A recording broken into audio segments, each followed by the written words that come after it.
رحیم. سلام دوستان، انشالله که همگی خوب و صحتمند باشین. خوش آمدین به برنامه آموزشی ما و بخصوص برنامه مایکروسافت آفیس ورد.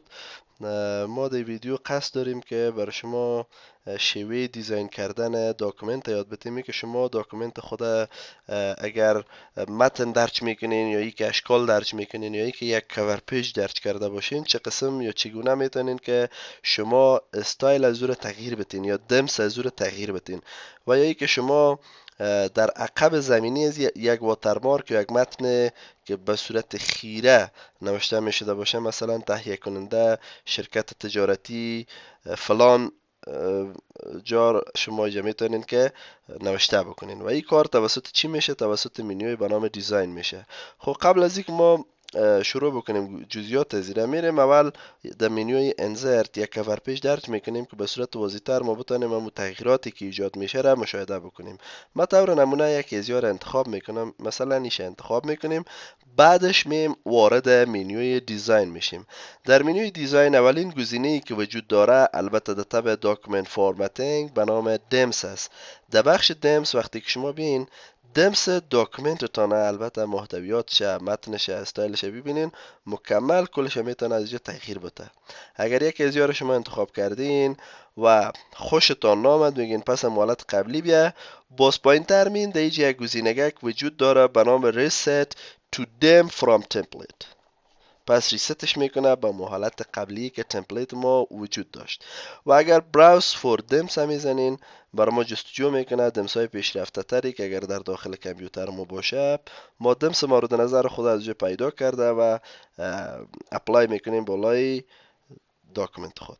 و اگر یک دمسی را شما جدیدن خودتان ایجاد میکنین، برش استایل میتین، رنگش تغییر میتین، هر رقمی که تغییرات آوردین برش میگین سیف کرن دمس، یعنی ذخیره میکنه اینمی دمسی را که ما جور کردیم من حیث یک دمس جدید.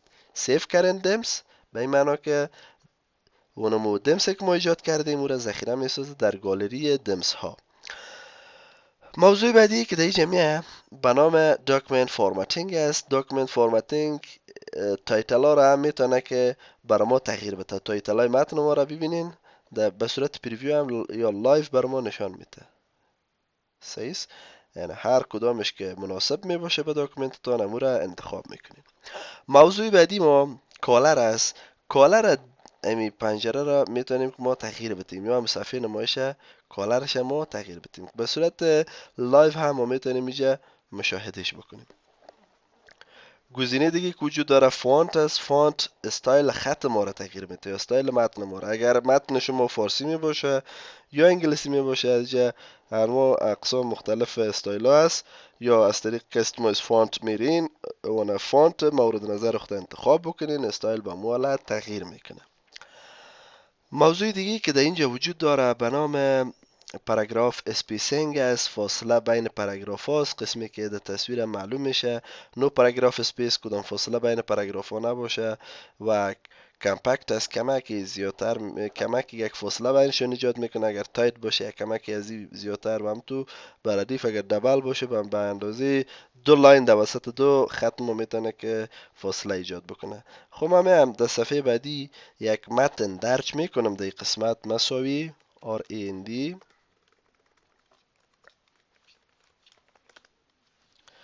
خب این رو انتخاب میکنیم، میم در بخش پاراگراف ببینین به صورت لایو هم بر ما او را میتونه که نمایش بده و اگر دیفالت میزنیم به حالت استانداردی که قبلا بوده قرارش میده. موضوع دیگه که در اینجا وجود داره به نام دمس افکت. ای اساس کارش زیادتر بالای تکست باکس ها و اشکال است. اگر ما اشکال یا تکست باکس داشته باشیم باز میتونیم که ما از وجه یک استایل مشخصه در داخل دمس یا دمس ما را برش سایه بندازیم یا ای که پردازشش بتیم. این کار ما توسط افکت انجام بدیم. چندین استایل در اینجا وجود داره، هر کدامش خواستین با مالت برای شما میتونه که دمستان تغییر بده. ببینین یک کمک یک تغییرات میاره که اونمو کار چی است؟ افکت است. بازی اساس کارش تنها بالای اشکال نیست، ممکن است بالای تصاویر هم ایجاد کنه، بالای تکست باکس هم میتونه که ایجاد بکنه، اما زیادتر فوکسش بالای اشکال و تکست باکس ها است. مثلا در داخل تکست باکس شما متن دارین، از این قسمت ها میتونین متنش تغییرات بیارین و از این قسمت ها میشه که شما افکتش بتین، دیزاینش تغییر بتین. این وظیفه افکت شد.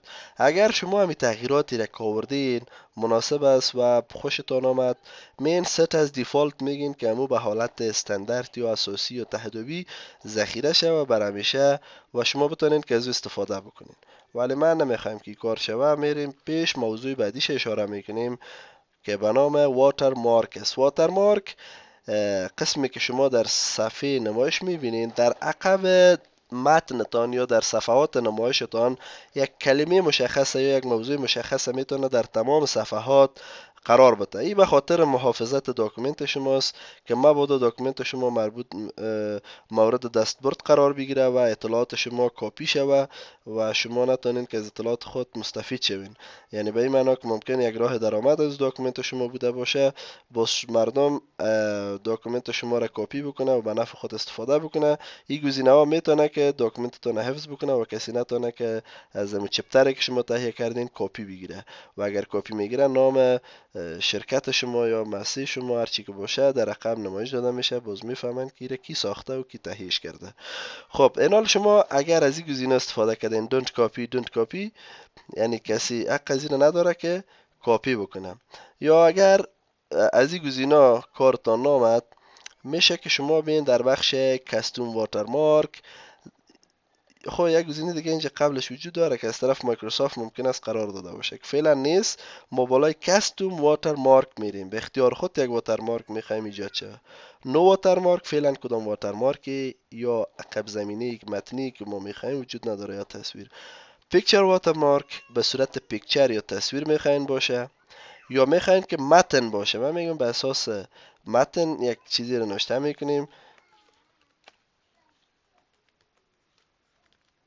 انسار تک 2024 میم. اینجا نوعیت خط هم میشه که انتخاب بکنیم. خواهی همی سلبریتیش سایزش تعیین میکنین. اوتوش هم اگر باشه خوب است اوتو باشه چون مناسب به صفحه خودش میگیره. رنگش اینجا شما تعیین میگیره، رنگش هم همی حالت مناسب است و بعدش به صورت افقی باشه یا دایگونال باشه که به صورت زاویه دار است و ایش هم به صورت افقی. من دیاگونال انتخاب میکنم، در اخیر برش میگیم که اوکی.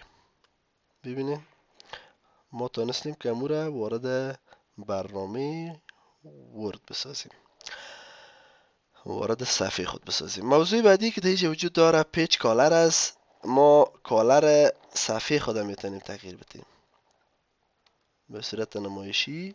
ممکن است که شما وقتی که متن نوشته میکنین خسته کن شوه براتون. مین متن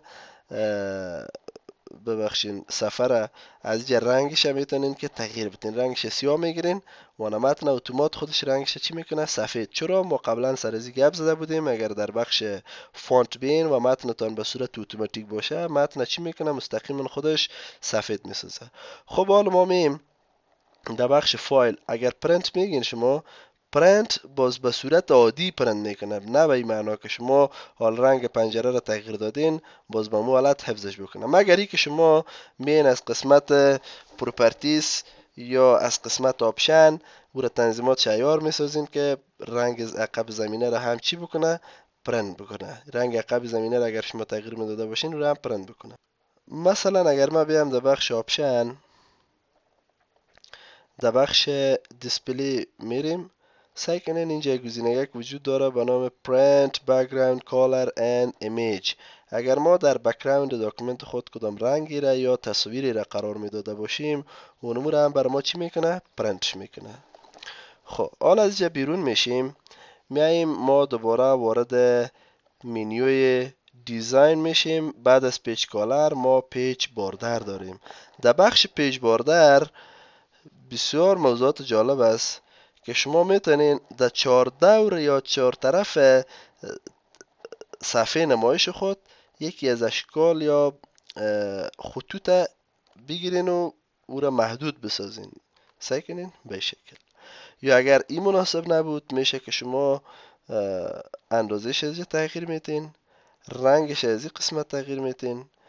اگر این خوشتان آمد خوب نامد باز میرین اتایج شما اشکال دارین، از اشکال مورد نظر خود استفاده میکنین. باز امی استایلایی را که شما انتخاب میکنین چی میگه در اینجا بر ما apply to امیر عملی بسازه سر چی whole document تمام داکومنت this section. ما اگر چند سکشن داشته باشیم در یک سکشن مشخص که ما قرار داریم اونمو تغییرات یا باردری که میگینیم بالا همون سکشن میره. this section first page only در همین سکشن اضافه بگو تنها در صفحه اولش.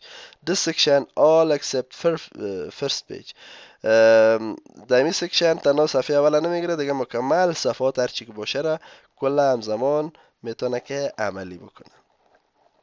این شد تب یا منیوی دیزاین که ما مکمل کارش کردیم.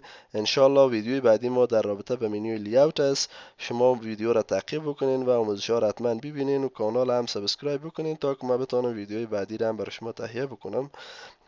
فعلا وقتتان خوش، بخیر باشین، منتظر ویدیوی بعدی باشین.